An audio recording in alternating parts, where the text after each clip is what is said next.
Welcome back, guys. My name is chriscameraguy. I would like to thank you for watching this video. It truly means the world to me. It is a dream come true to have a community on here that I consider my virtual extended family. Stick around to the very end of this video. I will be reading and answering questions from 5 random comments from my previous video. If you'd like to be featured on the next one, make sure to leave a comment below. Also, I'll be sharing something very personal at the end of this video, so stick around. Today, we will be exposing 8 Hollywood stars that had illegal sexual intercourse with underage girls and underage boys. This is going to be a tough one, and some of these cases and allegations are still pending and ongoing investigations. Viewer discretion is advised. Number 8. Madonna. The Queen of Pop is once again making news after being accused of running a child trafficking ring in an orphanage in southern Africa under the name Raising Malawi. Madonna started this foundation in 2006 to help orphans and other underprivileged children to get access to healthcare and education. These allegations against the 64-year-old pop singer were made by Ethiopian World Federation. In opening the investigations, authorities are looking into the integrity of Madonna's charitable organization and restrict her and her associates' accessibility to Africa and to African children as a precautionary measure until a thorough investigation is done into child trafficking, illegal children experimentation, sex exploitation, and sexual slavery. What I find most shocking is how this story has been swept under the rug. The media isn't really covering this as a news story, and I presume it's because of Madonna's power, control, and influence. And just a side note here, many have speculated on Hollywood elites possibly utilizing blood transfusions and eating certain bodily fluids to reverse aging effects. And here are some facts. Scientists have found that by transfusing blood from the young who are healthy, one can revitalize tissue and organs and reverse the effects of aging. Do you believe Madonna is exploiting and potentially using these children for nefarious reasons? And to further prove a point, there is a very questionable story in Madonna's book stating, and I quote, "Sex with the young can be fun if you're in the mood. It can be very arousing. One of the best experiences I ever had was with a teenage boy. I think he was a virgin. He hardly had any pubic hair. He was Puerto Rican and uncircumcised. He wasn't very big. He was just a baby. See, I'm not a size queen, but it was excellent." End quote. I don't even know what to say. It's unbelievable that Madonna isn't in prison. It really reminds me of that Kevin Spacey case. 3 of the people that accused him of sexual assault wound up mysteriously dying before trial. It's truly terrifying that these prominent and powerful individuals are able to avoid consequences for their depraved activities. Number 7. Brad Pitt. Before he became successful at acting, Pitt supported himself by driving strippers in limos, moving refrigerators, and dressing as a giant chicken while working at El Pollo Loco. Pitt has received 2 Academy Award nominations and 4 Golden Globe Award nominations, winning 1. He has been described as one of the world's most attractive men, a label for which he has received substantial media attention. He grew to prominence starring in films such as Interview with the Vampire, Fight Club, and Seven. I'm sure you're aware of the past relationships Brad Pitt has been romantically involved in: Jennifer Aniston, Gwyneth Paltrow, Christina Applegate, Angelina Jolie, just to name a few. But Pitt's controversial track record started in 1990 after the actor started dating Juliette Lewis, his co-star in the film Too Young to Die. Lewis and Pitt first met when she was only 16 years old, but they didn't start dating until she was 17 and Pitt was 27. I've seen many people be dismissive of grown adults dating 16 and 17-year-old girls, especially in the comment sections, and in my opinion, human beings aren't able to make appropriate decisions for themselves, enter their brains, finishes developing and maturing, which takes place in their mid to late 20s. The part of the brain behind the forehead called the prefrontal cortex is one of the last parts to mature, and this area is responsible for skills like planning, prioritizing, and making good decisions. But wait, there's more. Pitt was linked to his 15-year-old co-star, Shalane McCall, when he was 24 years old, after the two had met during Pitt's guest appearance on the show Dallas. Pitt was McCall's first on-screen kiss when she was only 15 years old, while Brad was 24. Do you guys forgive Brad Pitt, or does this leave you feeling a little bit sick? Number 6. Jerry Seinfeld. Jerome Allen Seinfeld, born April 29, 1954, is an American stand-up comedian, actor, writer, and producer. From 1989 to 1998, he played a semi-fictionalized version of himself in the sitcom Seinfeld, which he created and wrote with Larry David. Jerry Seinfeld has been a beloved comedian for decades, but early in his fame, he did something that probably wouldn't be okay in today's world. In fact, there are famous people sitting in jail for doing what Jerry apparently did. In the early 1990s, Seinfeld was involved with Shoshana Lonstein. Although the pair claimed their relationship was initially based on mere friendship, however, it came to light that Seinfeld and Lonstein's relationship was far more than just friendly. They had met in Central Park in 1993 when Seinfeld had noticed Lonstein on a park bench and decided to approach her. Apparently, the two hit it off, and Lonstein agreed to give Seinfeld her number. The age difference between the pair naturally drew widespread and unwanted attention for Seinfeld, particularly in American tabloids and gossip columns. Seinfeld appeared on a Howard Stern show and said, "I didn't realize she was so young. This is the only girl I ever went out with that was this young. I wasn't dating her, we just went to a restaurant. That was it." How would you personally feel if a 38-year-old man was approaching and seducing your daughter or your sister at 16 years old while she sits at the park? Would you be okay with it, or would you call the police? Number 5. Johnny Depp. John Christopher Depp II is an American actor and musician. He is the recipient of multiple accolades, including a Golden Globe Award and a Screen Actors Guild Award. Depp is one of the world's biggest film stars and was listed by the Guinness World Records as the world's highest paid actor, with earnings of $75 million in a year. Depp has dated some notable women such as Kate Moss, Jennifer Grey, and of course, Amber Heard. But Depp did have a slip-up and dated a girl under the age of consent. Winona Ryder and Johnny Depp initially met at the premiere of Great Balls of Fire in the year 1989. A few months later, a mutual friend dragged Winona to Johnny's hotel room, she's 16 by the way, at the Chateau Marmont, and that's when sparks really started to fly. He asked her on a first date, and they coupled off pretty quickly. They dated for almost 2 months and fell so deep in love that they got engaged in 1990. The Beetlejuice actress was 17 years old when she met the Pirates of the Caribbean actor. It's incredibly ironic that they both met at the Balls of Fire event. That was in honor of Jerry Lee Lewis. And the interesting thing is that Myra Lewis Williams, also known as Myra Gale Brown, was the third wife of late rock and roll pioneer Jerry Lee Lewis, and more infamously, his 13-year-old cousin at the time that they got married. This is just unbelievable. This is just, I'm not laughing because it's funny. It's just, I'm just shocked. It's disgusting. His 13-year-old cousin. It's got to be the worst of them all. I mean, how is Harvey Weinstein in jail and these guys are just free? It's just confusing. Number 4, Joel Madden. There were so many things from the early 2000s that we accepted when we really shouldn't have. Reality television, LimeWire, baggy dicky shorts, Razor scooters, Livestrong bracelets, low-cut jeans. We also just seem to accept that a teenage Hilary Duff and a 20-something-year-old Joel Madden should absolutely be together, and that was fine. Well, is 26 and you're 18. I know you don't like to make a big deal out of that, but how did your parents react? You're almost 18, you're still 17. Right. Well, they reacted, you know.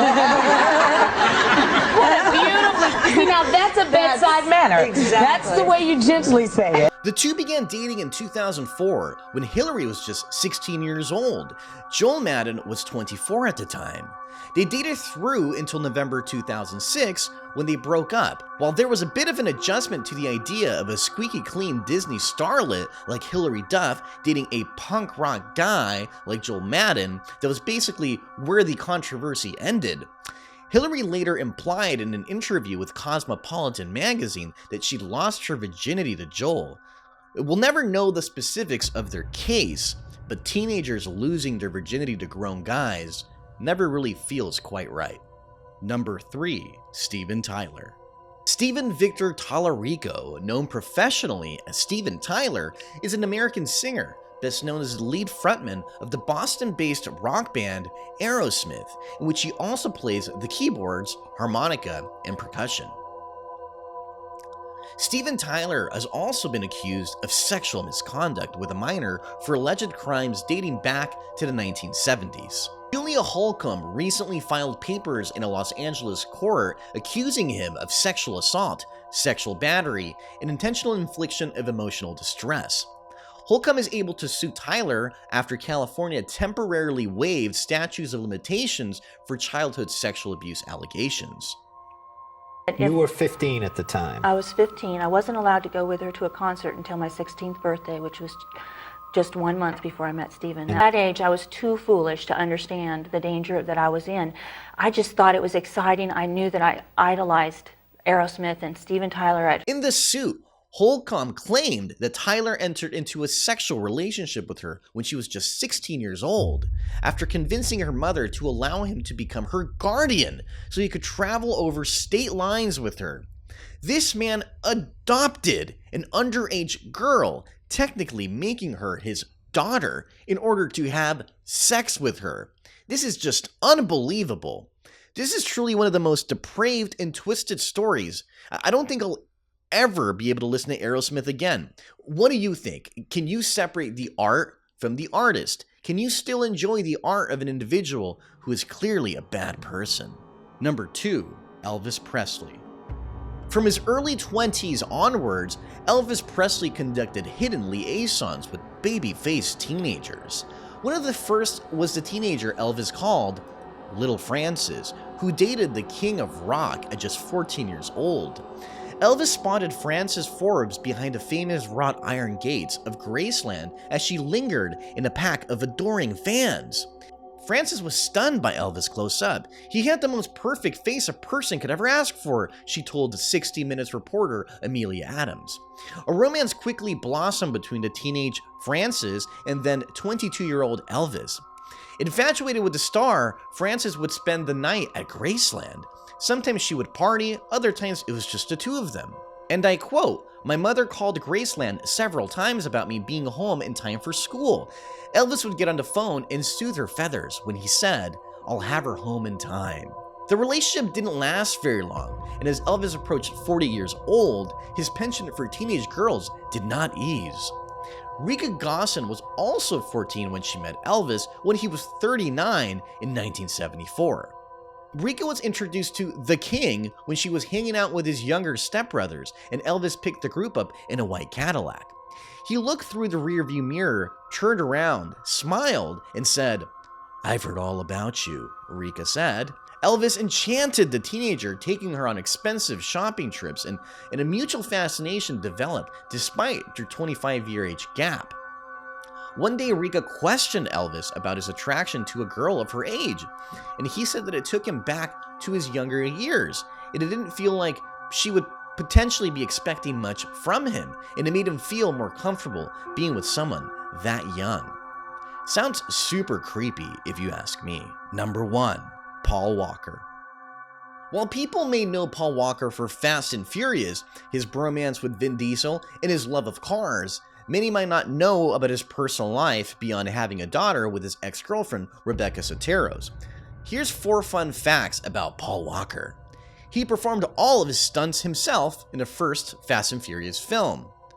His grandfather was a famous boxer, Paul Williams II.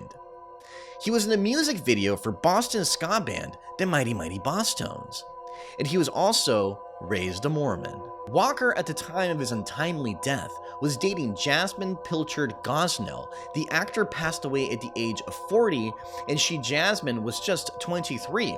However, this is not the disturbing fact. The two began dating when Walker was 33 years old, which reveals the disturbing fact that Jasmine was only 16 at the time. Walker did have a soft spot for teenage girls. Before dating Jasmine, he was in a relationship with Aubriana Atwell, who was only 16 years old at the time, and he was 28. I don't know about you guys, but I'm done talking about creepy guys who like little girls. And as I promised at the beginning of this video, I will now read 5 comments from my previous video and either respond or answer a question that you may have. I will be reading 5 comments at the end of every video, so please comment below any questions, suggestions, or anything you want to tell me. Okay, so the first one's from DJ Wailafia. Hello there, thanks Drew again for commenting, you are the man. And it says here, Chris, my question is, what do you think makes a true friend, and have you ever forgiven a friend for a betrayal? It's a good question. I think every individual will interpret what a good friend is in many different ways, but I think generally speaking, a good friend is someone who is loyal, trustworthy, supportive, perhaps understanding, and maybe even has a great sense of humor. They listen to you when you need to talk. They offer advice when you ask for it. They respect your boundaries. A good friend is someone who makes you feel comfortable being yourself and accepts you for who you are. And they also celebrate your successes and are also there during the difficult times. And what people don't know about me is that I'm a very forgiving and empathetic person, and I've forgiven those who have wronged me, and I'd always be happy to give a friend a second chance, of course, depending on the severity of the circumstances. Thank you, Drew, for commenting. I really appreciate that. You're the best, bro. Okay, so the next one is from She Was Asking For It.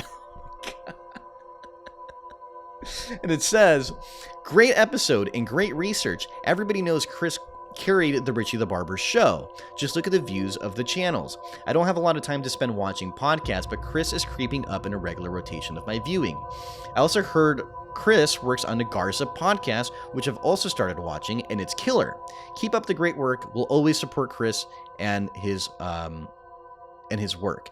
I wish Chris all the success in the world. He's a wonderful personality with a great sense of humor. Cheers from Canada, eh? Thank you so much. She was asking for it. That's really a lovely, lovely comment. And thank you for the encouraging words and the loyalty and support. It really, really does mean a lot to me, more than you can even imagine. And yes, you did hear right, and I'm not even sure how you know that I work with Chris Garza, but I do produce certain episodes of the Garza podcast, and I also do camera operating work on there on certain episodes as well. And for those who aren't familiar with the Garza podcast, my friend Chris Garza is the host, and he is the guitar player for the awesome metal band Suicide Silence. Anyway, thanks for the comment.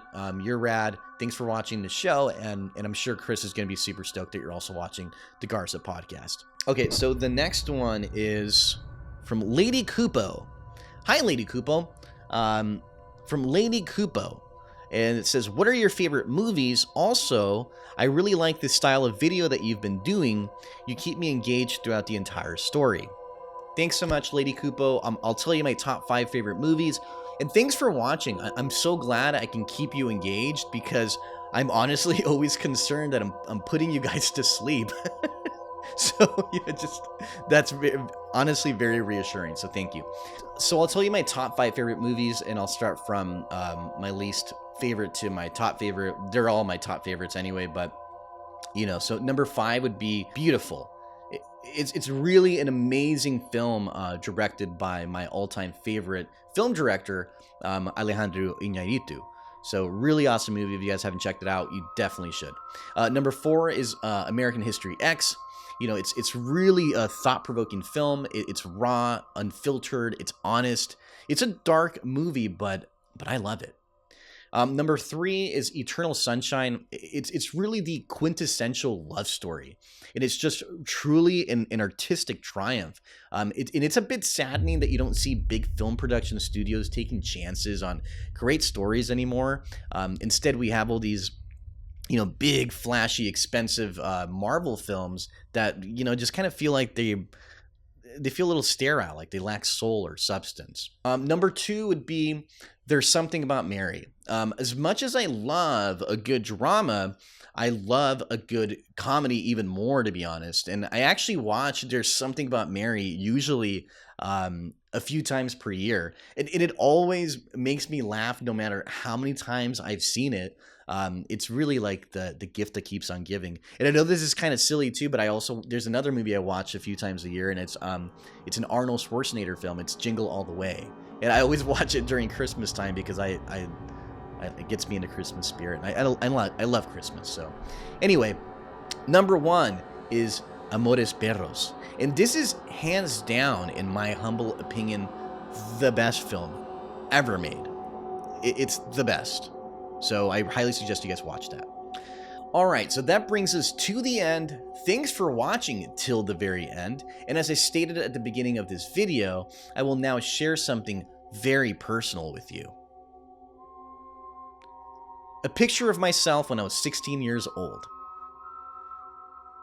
If you enjoyed this video, please consider subscribing, liking, and leaving us a comment below. I'd really appreciate it. It would really help with the growth of this channel. You can also join me on Patreon if you would like to help support my journey here on YouTube. As you guys know, a lot of these videos get demonetized because of the content, or sometimes you get copyright strikes, or whatever the situation might be. So if you'd like to help support me on this journey, please join me on Patreon. It's patreon.com/chriscameraguy, and I'm working on uploading exclusive content on there, and please give me suggestions of what you guys would like to see on Patreon. Thank you so much, guys. Take care, and I'll see you next Monday.